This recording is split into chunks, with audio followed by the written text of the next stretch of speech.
মেলা মেলা মেলা গ্রামের মেলা। ছোটবেলায় মেলা মানে বুঝতাম বিশাল খেলার মাঠে মাটি তৈরি হাতি ঘোড়া লাল নীল চুড়ি আর জিলাপি মিষ্টির সমাহার। সেই ছবিটাই মনের মধ্যে গেঁথে আছে আজও। তাই আজও মেলায় গিয়ে ছোটবেলার সেই অনুভূতিগুলোকেই খুঁজে পাওয়ার চেষ্টা করছি।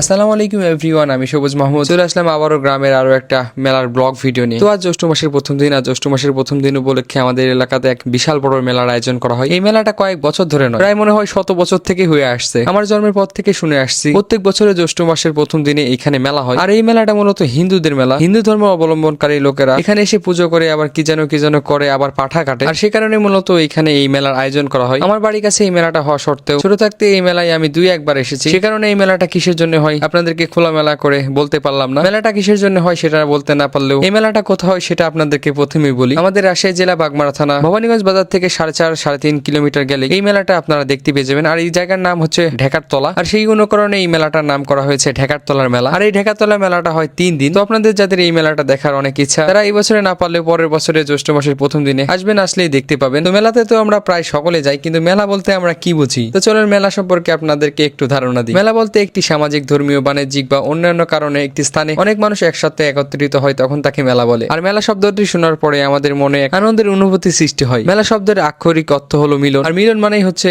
একে অন্যের সাথে ভাব বিনিময় করা। মেলা সাধারণত কোনো এক বৃহৎ স্থানে হয়ে থাকে, যেখানে মানব চলাচল রয়েছে, তেমন স্থানে মেলা অনুষ্ঠিত হয়। আর মেলা অনেক ধরনের হয়ে থাকে, যেমন পয়লা বৈশাখের মেলা বাংলাদেশের মধ্যে সবচেয়ে বড় মেলা। আর গেল বৈশাখ মাসের মেলাকেই বাংলাদেশের জাতীয় মেলা বলা হয়। আর বৈশাখ মাসের মেলা পার হতে চলে আসে আমাদের এইখানে জ্যৈষ্ঠ মাসের মেলা। আর এই মেলায় আমাদের এলাকার ঐতিহ্যের ধারক বাহক। আর এই জ্যৈষ্ঠ মাসের মেলার সঙ্গে আমাদের গ্রামীণ জনগোষ্ঠী, কৃষ্টি ও সংস্কৃতির যোগাযোগ নিবিড়। যাই হোক, মেলা সম্পর্কে তো অনেক কথাই বললাম, তো এবার পার্সোনাল ব্লগ ভিডিওতে ফিরে আসি। তো আজকের এই ঢাকার তলা মেলাতে আমি সহ আমার বন্ধু সঞ্জু এবং আমাদের ছোট ভাই প্লাস বন্ধু অবুজ আসছিল। আমার নাম সবুজ আর ওর নাম অবুজ, একবারে সেম নাম, তাই না? আমি সবুজ লতা পাতা আর ও অবুজ শিশু। তো ভিডিওর প্রথমে তো আপনাদেরকে বললামই এই মেলাতে পাঠা কাটা হয়। আর আমি ছোটবেলায় যখন 2-1 বার এই মেলাতে আসছিলাম, তখন ছোট থাকার কারণে এখানে এসে পাঠা কাটাটা দেখতে পারিনি। এই মেলাতে প্রত্যেক বছরে কি পরিমাণে ভিড় হয় আপনি কল্পনা করতে পারবেন না। তো এখন তো আমি আর ছোট নেই, এখন অনেক বড় হয়ে গেছি, তাই ভাবছিলাম যে আজকে এসে পাঠা কাটাটা দেখবো। কিন্তু দুঃখের কথা কি বলবো, আমাদের এই মেলায় আসতে অনেক দেরি হয়ে গেছে। মেলায় পাঠা কাটা শুরু হয় দুপুর 12টা থেকে, আর পাঠা কাটা শেষ হয় মনে হয় 3টার দিকে। আর আমরা এই মেলায় আসছিলাম 5টার দিকে। যাই হোক, পাঠা কাটা দেখতে না পারলেও কোথায় পাঠা কাটা হয় সেটা দেখতে পারছি। তো আপনারা সামনে যে বট গাছটা দেখতে পাচ্ছেন, এই বট গাছের নিচেই পাঠা কাটা হয়। আর এই মেলায় কিন্তু 1-2টা পাঠা কাটা হয় না, প্রায় অনেকগুলো পাঠাই কাটা হয়। তো এইবারে এই মেলায় কতগুলো পাঠা কাটা হয়েছে তা আমি নিজে চোখে দেখিনি, সে কারণে আপনাদেরকে সঠিক বলতে পারলাম না যে কতগুলো পাঠা কাটা হয়েছে, কিন্তু আমি জানি যে অনেকগুলো পাঠা কাটা হয়েছে। যাই হোক,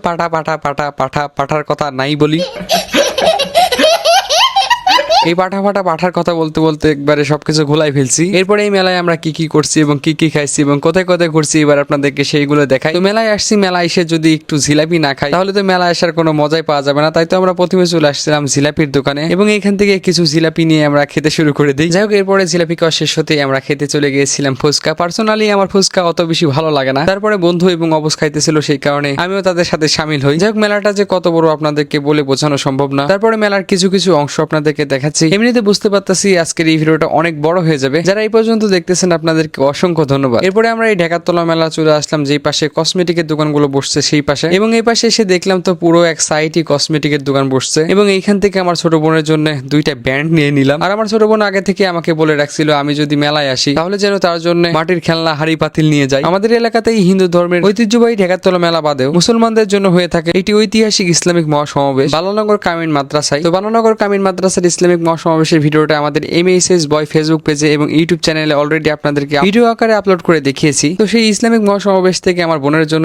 স্টিলের যত হাড়ি পাতিল আছে, খেলনা আছে, সেগুলো আনছিলাম। তো স্টিলের হাড়ি পাতিল তো তার এখন লাগবে না, তার এখন লাগবে মাটির হাড়ি পাতিল, সে কারণে আমাকে আগে থেকে বলে রাখছিল। আর আমাদের বাড়িতে একটাই রাজকুমারী, তো তাই তো তার সব কথাই আমাদের মেনে চলতে হয়। যাই হোক, আমার পছন্দ মতো আমি এখান থেকে অনেকগুলো মাটির হাড়ি পাতিল নিয়ে নিই। তো মাটির হাড়ি পাতিল নেওয়া শেষ হতেই আমি চলে যাই আমার ছোট বোনের জন্য আরো একটা ব্যাঙের গাড়ি নিতে। যারা কোনোদিন এই গাড়িটা দেখেননি এবং নাম শুনেননি, তাদের এই নামটা শুনলে অনেক হাসি লাগবে, ব্যাঙের গাড়ি। তো এই ব্যাঙের গাড়ির সাথে আমার ছোটবেলার অনেক স্মৃতি রয়েছে। তো এর আগে আমি 2বার মেলাতে আসছিলাম, 2বারই এই ব্যাঙের গাড়িটা নিয়েছিলাম। আমি ছোট থাকতে এই ব্যাঙের গাড়ি চালাতে আমার অনেক বেশি ভালো লাগতো। সামনে শুধু লাগিয়ে টানলে শুধু পটপট শব্দ হতো, খুবই ভালো লাগতো আর কি। যাই হোক, এই মেলার থেকে আমি 2টা ব্যাঙের গাড়ি নিয়েছিলাম, একটা আমার ছোট বোনের জন্য, একটা আমার ভাস্তির জন্য। তো এরপরে অনেকটা সন্ধ্যা লেগে আসার কারণে আমরা বাসায় যাওয়ার সিদ্ধান্ত নিই। এরপরে বাসায় যাওয়ার আগে বাসার জন্য জিলাপি, লিচু, খাওয়ার অন্যান্য ইত্যাদি জিনিস নিয়ে নিই। আমাদের এলাকাতে তো এখনই লিচু পাওয়া যাচ্ছে, আপনাদের আপনাদের এলাকাতে পাওয়া যাচ্ছে কিনা অবশ্যই এটা কমেন্টে জানাবেন। যাই হোক, আজকের এই ভিডিওটা আর বড় করতে যাচ্ছি না, এই ভিডিওটা এখানে শেষ করছি। এই ভিডিওটা আপনাদের কেমন লেগেছে অবশ্যই কমেন্টে জানাবেন। আর এরকম আরো আমাদের গ্রামের মেলা এবং আমাদের গ্রামের মানুষের জীবনযাপন আমরা কিভাবে করে থাকি, তো সেগুলো ভিডিও দেখতে আমাদের এই নতুন এসআর ব্লগ পেজটা অবশ্যই ফলো দিয়ে রাখবেন। আর আমাদের এই ভিডিওগুলো যদি আপনারা ইউটিউবে দেখতে চান তাহলে